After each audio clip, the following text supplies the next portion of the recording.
The city never truly slept. Even past midnight, its pulse throbbed through the neon veins that snaked across skyscrapers and glass towers. Somewhere in the heart of that endless brightness, Clara Wells sat alone in her small apartment, staring at the glow of her computer screen. Her hands trembled slightly as she read the email again, the one that could change everything. We are pleased to inform you that your audition has been selected for the upcoming film The Ember Sky. Shooting begins in Los Angeles next month. It was the message she had waited her entire life to see. The dream she had chased since she was a little girl in a small coastal town, standing barefoot on the stage of her school's dusty auditorium. She had always known she was meant for more than the boundaries of that place. And now, finally, the world seemed ready to agree. She leaned back in her chair, pressing her palm over her mouth as laughter and tears fought their way out at once. She wanted to scream, to dance, to run to her parents and tell them, but they wouldn't understand. They never had. Her father, Daniel Wells, was a fisherman, a quiet man who woke before dawn, smelled of salt and iron, and measured his worth not in fame or applause, but in the steadiness of his word. Her mother, Lena, ran a small bakery, her fingers always dusted in flour, her eyes warm and tired. They had worked their whole lives so Clara could have choices. But when she said she wanted to act, to move to the city and live off hope, they had looked at her like she was walking off the edge of the world. Dreams don't feed you. Clara, her father had said that night at dinner, his voice soft but heavy. And love doesn't need an audience, her mother had added quietly. Clara had been 17 then, and too full of fire to listen. She remembered packing her bags while her mother cried in the hallway, whispering that she was too young to face the kind of world she was running toward. But Clara had believed she was unstoppable. She promised she would come back successful, that she would make them proud. She hadn't been back in 7 years. The first years in the city had been merciless. She had worked 3 jobs, waitress, extra, assistant, just to stay afloat. She had slept in apartments where walls were paper thin and the smell of coffee and exhaustion lingered day and night. There were auditions that went nowhere, directors who forgot her name, and nights when she would stand in front of her mirror, rehearsing lines for roles she never got. But slowly, painfully, she climbed. A commercial here, a small role there. Then, finally, recognition. A casting director remembered her eyes. A producer liked her voice. And now, this, the lead role in a major film.It should have felt like victory. Instead, as she looked out the window that night, at the streets glowing below, Clara felt a strange hollowness pressing against her ribs. Like she had been running so long she'd forgotten what she was running from. Her phone buzzed. A message from Liam. "Congratulations. I heard the news. Proud of you." Her chest tightened. She hadn't spoken to Liam in months. Not since the argument. He'd been her anchor once. Back when everything still felt uncertain. They had met at a small acting workshop, both struggling, both dreaming. For years, they had shared everything. Rent, meals, fears. Until fame began to stretch between them like glass. He had wanted simplicity. She had wanted everything. And so, inevitably, they had shattered. Clara typed a reply. "Thanks. Means a lot." Then erased it. Then typed it again. Then put the phone down and whispered into the empty room. "I'll make it worth it. I promise." But the words didn't sound convincing anymore. Weeks passed in a blur. Interviews, rehearsals, meetings, endless phone calls. The more successful she became, the less time she seemed to own. Even sleep felt scheduled. People began to call her the next big name, and agents spoke to her as if she were a brand, not a person. On the outside, she was radiant. Inside, she was a storm. Then came the night she saw the photo. She had just left a late dinner with the film's director when a fan stopped her on the sidewalk, holding out a phone. "Hey, aren't you Clara Wells? Is this your mom?" The image showed her parents standing in front of their bakery, smiling for a local newspaper article. The headline read, "Small Town Bakery Celebrates 30 Years." Something about the simplicity of that image broke her. Her mother's smile was softer, older. Her father's shoulders more hunched. They had aged while she was busy building her dream. And she hadn't even noticed. She went home that night and couldn't sleep. For the first time in years, she thought about calling them, about hearing her mother's voice again. But pride is a quiet poison. It whispers, later, when you've done more, when you've proven them wrong. And so she didn't. Shooting for the Ember Sky began 2 weeks later in Los Angeles. The set was enormous, a city of cameras, lights, and people moving like machinery. Clara was everywhere, all the time. She performed with a precision that stunned even the crew. Every line was flawless, every emotion sculpted perfectly for the lens. The director, Miles Cortez, adored her. "You're made for this," he said one night after a scene that left the room silent. She smiled, but inside she thought, made for what? Pretending? Yet she pushed forward. Because that's what she'd always done, pushed through pain, doubt, exhaustion. She told herself that after this film, after this moment, she would rest. Call her parents. Fix everything. But life has a cruel sense of timing. 2 months later, while shooting a sunrise scene on the coast, her manager ran toward her, phone in hand, his face pale. "Clara, you need to sit down." The words that followed didn't make sense at first. There had been an accident, a storm. Her father's boat had gone missing. Her mother was in the hospital. The ocean, the same one that had raised her father, the one she had left behind, had taken him. Everything stopped. The cameras, the lights, the world. She fell to her knees in the sand, the waves crashing in the distance like a cruel echo. And for the first time in years, Clara Wells wasn't an actress. She was just a daughter who had waited too long. That night, she booked the first flight back home. The airport felt like a different planet. She moved through it as if underwater, each announcement muffled, each step too heavy. She landed in her hometown under a sky washed pale with dawn. The streets were smaller than she remembered. The sea smelled the same. The bakery door was locked. Its sign faded. When she reached the hospital, her mother was awake, eyes swollen from crying but still shining when she saw her. "Clara," she whispered, reaching out a trembling hand. "You came." "I'm sorry," Clara said, the words breaking out like a confession. "I should have come sooner." Her mother smiled weakly. "You came now. That's what matters." But Clara could see the truth, the grief hiding behind her mother's gentle words. She wanted to say something that could erase the years, fill the space between them, but nothing came. So she just held her mother's hand and let the silence speak. That night, she walked down to the beach alone. The sea roared like it always had, untamed and endless. She stood where her father used to mend his nets, watching the horizon blur with dawn. In that quiet hour, something inside her shifted. All her awards, her fame, her interviews, they felt like paper against the tide. What mattered most had been here all along, waiting for her to remember. Clara whispered into the wind, "I made it, Dad. But I forgot why I wanted to." The waves answered softly, and she closed her eyes. The morning after her father's funeral, the town was wrapped in mist. The sky was pale and unsteady, and the waves whispered against the shore like they, too, were mourning. Clara stood beside her mother outside the church, a thin black coat pulled tight around her frame. Reporters had shown up, not many, but enough to make her skin crawl. Someone whispered her name, cameras clicked, and she turned away. Fame followed her even here, like a shadow she couldn't shed. The small town that once saw her as a daughter now saw her as a stranger wrapped in tragedy. When the service ended, she helped her mother back home. The house smelled of cinnamon and the sea. Her father's boots still by the door, his hat still hanging on the wall. Everything was exactly as it had been, as if he might walk in at any moment. But he wouldn't. Lena moved through the kitchen in slow, automatic motions, as though her grief was something physical she had to carry in her bones. Clara tried to help, but her mother shook her head gently. "Go rest, darling," she said. "You've been through enough." Clara wanted to argue, to stay, to do something, anything, but she felt her voice tremble. So she nodded, retreating to her old room. It was like stepping into a time capsule. The same faded posters of actresses she used to idolize. The same cracked mirror she'd practiced monologues in front of. Her childhood bed, smaller than she remembered.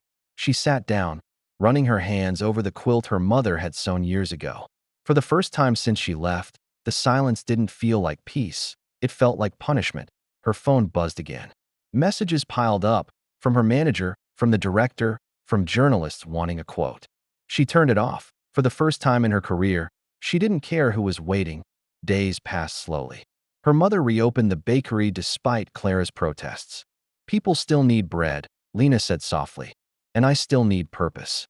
Clara helped where she could, washing trays, carrying boxes of flour, serving old neighbors who gave her sympathetic smiles and soft words. The rhythm of it felt strange but grounding. For once, her life wasn't about perfection or performance.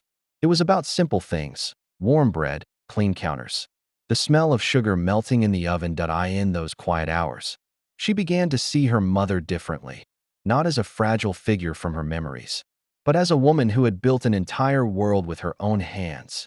Every evening, Clara would walk to the beach and sit by the shore until the sun dipped below the water. Sometimes she spoke aloud, to her father, to herself, to the empty wind. She told him about her movie, about the premiere she'd missed, about how everything suddenly felt meaningless, and once she whispered, "You were right. None of it matters without someone to share it with." The waves swallowed her words without judgment. One afternoon, as Clara was closing the bakery, a familiar voice called out from the street. "Didn't think I'd ever see you behind a counter again." She turned and froze. Liam. He stood in the doorway, hair a little longer, eyes softer than she remembered. He wore no pretense, no city polish, just a plain jacket and that same half-smile that had always disarmed her. "Liam," she said, stunned. "What are you?" "I read about your dad," he interrupted gently. "I came to pay respects and to see how you were holding up." Something in his tone made her throat tighten.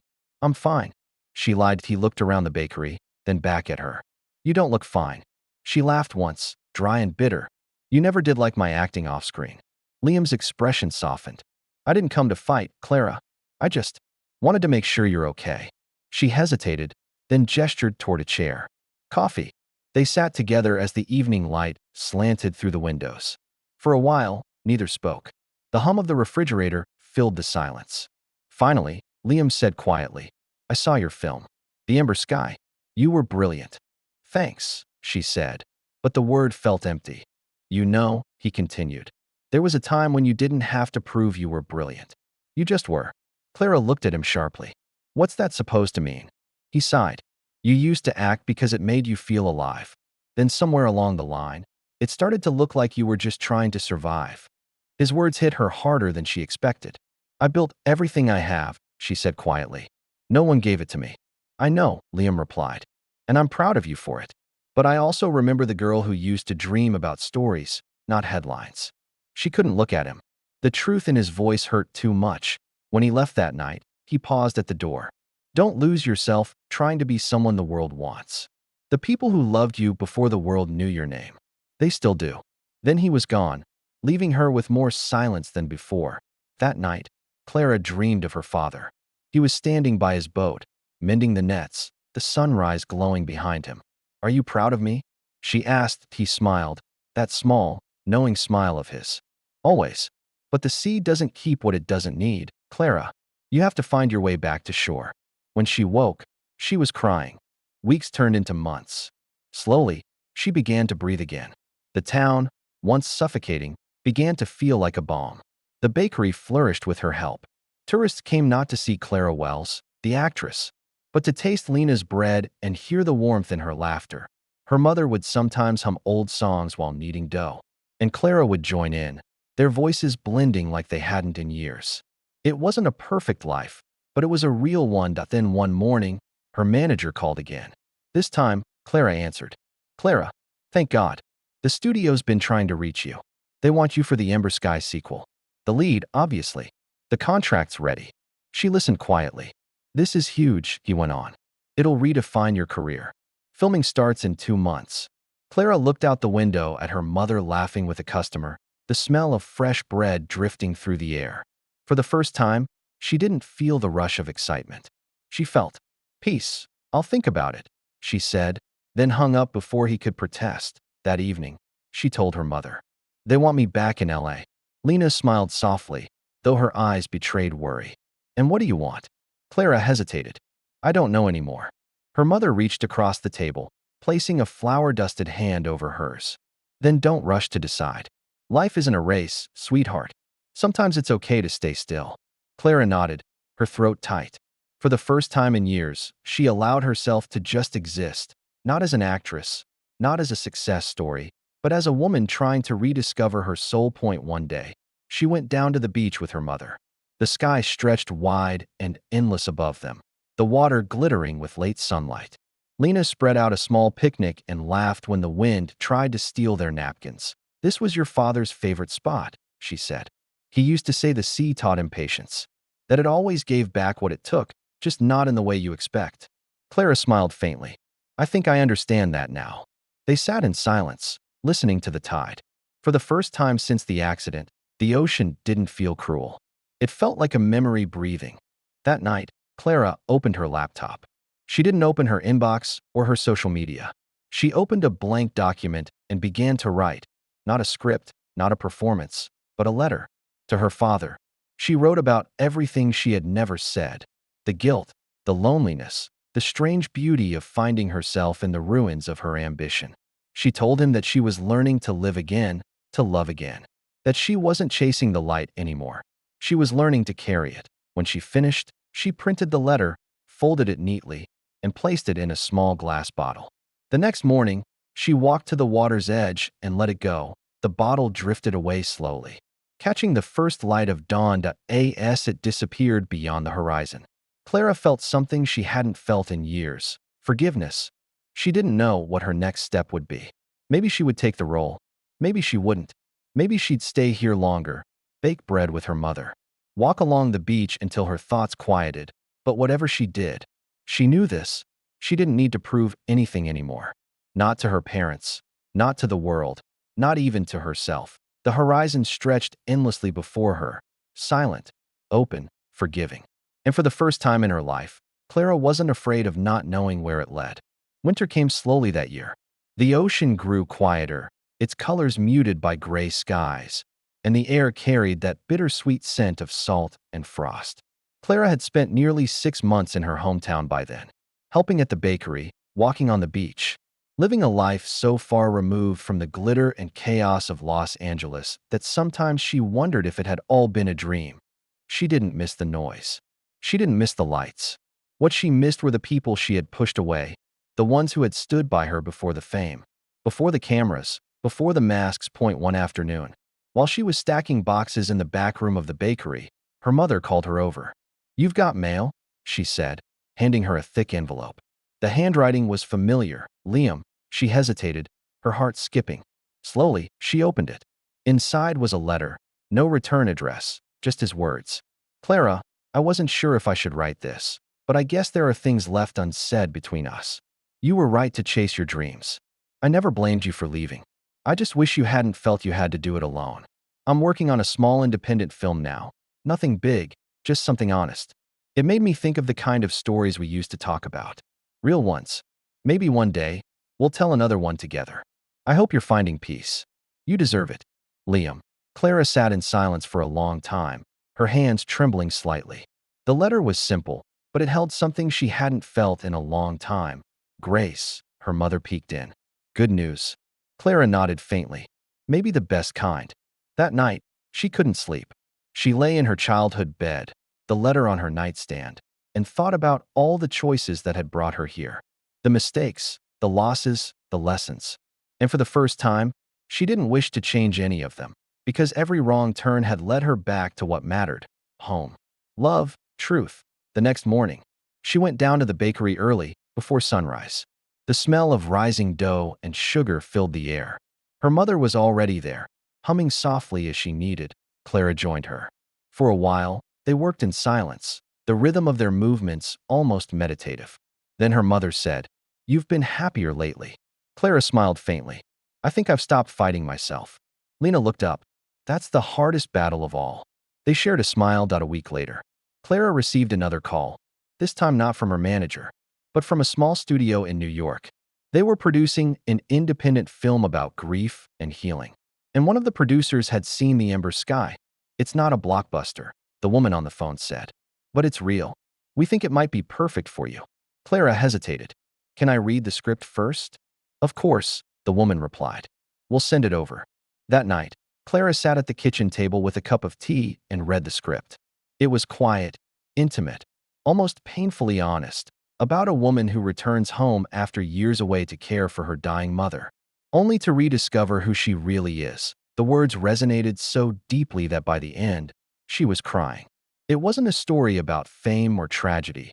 It was about forgiveness. She looked over at her mother, asleep on the couch, a blanket pulled up to her chin. The script trembled in her hands. Maybe it's time, she whispered by spring. She was in New York, stepping into a world she had sworn off. But this time, it felt different. There were no paparazzi, no red carpets, no bright lights. Just long hours, quiet sets, and a small team that cared more about truth than perfection. Liam was there too. Not as the lead, but as the writer. When she walked onto the set for the first time, he turned, surprised. Their eyes met, and for a second, neither spoke. Then he smiled, that same half-smile that had haunted her dreams. "So," he said softly, "you got my letter." She smiled back. "I did, and I read the script." "Did you like it?" "I loved it," she said. "It felt like me." He nodded. "That's why I wrote it." The words hit her harder than she expected. But this time, she didn't look away. The filming began quietly. It was a simple production, no massive crew, no chaos. Just sincerity. Clara played a woman learning to forgive her younger self, learning to love the mother she had once resented. There were days when the scenes blurred with her real emotions, moments when she wasn't sure if she was acting or simply remembering. During one scene, where her character reads a letter from her late father, Clara's hands began to shake. The director didn't call cut. The camera kept rolling as tears streamed down her face.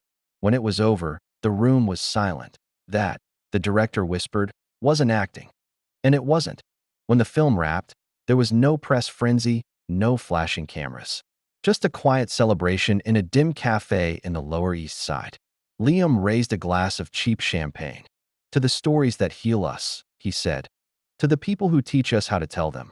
Clara added. They clinked glasses and laughed softly. For the first time in years, her laughter sounded real. The film, The Long Way Home, premiered at a small festival that summer. It didn't win major awards, but it didn't need to. Audiences cried, applauded, and stayed in their seats long after the credits rolled. When Clara stepped onto the small stage afterward, the host handed her a microphone. "Would you like to say a few words?" She looked at the audience. No glitz, no glamour, just faces illuminated by soft theater light. "I used to think success was about being seen," she began, "about proving something to the world. But I've learned that the most important things happen when no one's watching. This film, it's about forgiveness, about the people we lose and the people we find again, including ourselves." The applause was quiet but sincere. Backstage, her phone buzzed. A message from her mother. "Your father would have been so proud." "So am I." Clara closed her eyes, holding back tears. For once, she didn't feel guilt. Just peace. That a few weeks later, Clara returned home again, not as a runaway or a failure, but as someone who had finally found her place between the two worlds she'd spent years trying to separate. Her mother was waiting at the pier, waving wildly as the ferry approached. The bakery had been repainted. A new sign hung above the door, "Wells and Daughter." "Looks good," Clara said, smiling. Lena winked. "Figured it was about time you got some credit." Inside, the smell of cinnamon and fresh dough filled the air. There was a framed photo of her father near the register. The same warm grin, the same spark in his eyes. Clara touched the frame gently. "I hope he knows." "He does," her mother said softly. They stood there in silence. Two generations bound by love, loss, and everything in between. That evening, Clara and Liam sat on the beach, watching the sun sink into the horizon. The waves shimmered gold and pink, and the world felt still. "Do you ever think about what's next?" Liam asked. "Sometimes," she said, "but I'm not in a hurry anymore." He nodded, skipping a stone across the water. "You used to chase the light." She smiled faintly. "Now I just let it find me." They sat there until the stars came out. Two people who had learned that sometimes life doesn't give you what you expect. It gives you what you need. Years later, when Clara looked back on that time, she realized her life had never really been about the films, the fame, or even the failures.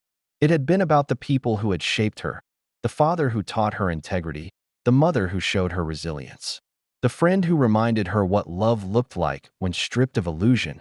Every mistake, every heartbreak, every victory had carried her toward one truth: what goes around comes around, not as punishment, but as a lesson. The world she had once run from had given her back everything she thought she'd lost. not the same, but better. And as she watched the sea one last time before leaving for her next film, a small story about forgiveness again, she whispered, "Thank you for breaking me just enough to make me whole." The wind carried her words away, soft and eternal, for the first time in her life. Clara didn't feel like she was performing. She was simply living.